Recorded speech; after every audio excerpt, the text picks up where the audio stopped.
এক সময় একটি গভীর বনে একটি দুষ্ট শিল বাস করত।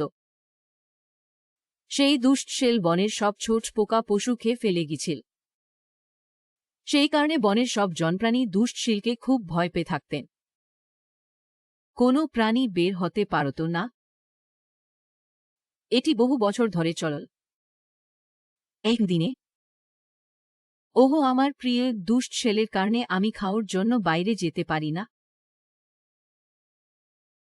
তুমি ঠিক বলেছ প্রিয়, এই দুষ্টু শিলের কারণে আমি বাইরে যেতে পারি না। ওই দুষ্ট শিল আমার সব ছোট পোকা পশুকে খেয়ে ফেলেছে। ওহো আমার প্রিয়, ওই দুষ্ট শিল থেকে আমাদের ছোট পোকামাকড়কে বাঁচাতে হবে। কিন্তু কিভাবে? দুষ্ট শিলের কাছে যেতে পারব না। ডাবভাসের দ্বারা চালিত।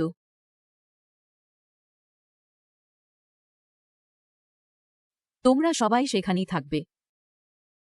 এজন্য বনের সব প্রাণীকে বাঁচাতে হবে। চিন্তা করো না প্রিয়া, আমি আর আমার প্রিয় সব প্রাণীকে বাঁচাব। দুষ্ট শিলকে শিক্ষা দেওয়ার উপায় আমি তোমাকে দেখাব। আমি বনের সব পশুকেই এটা বলো। শোন, আমি শহরের শিলের কাছে যাচ্ছি। তোমরা সবাই এখানেই থাকো। এই বলে মুরগি শিলের কাছে যেতে লাগল।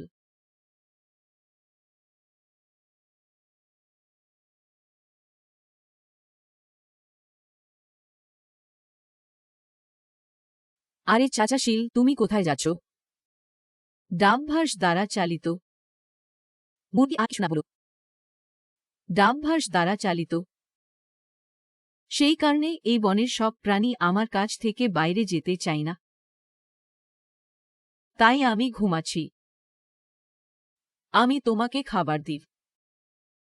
এবং তুমি আমাকে একটি কথা নিশ্চয়তা দিতে হবে। মুরগি শর্ত কি? আমি আপনাকে খাবারের সমস্ত শর্ত দিতে প্রস্তুত। সেই ক্ষণে তুমি আমার সাথে যেতে হবে। খাওয়ার পর আসবে। মুরগির কথা শুনে শিল কিছুই ভাবছিল না এবং মুরগির সাথে যেতে রাজি হয়ে গেল। সবাই শোন।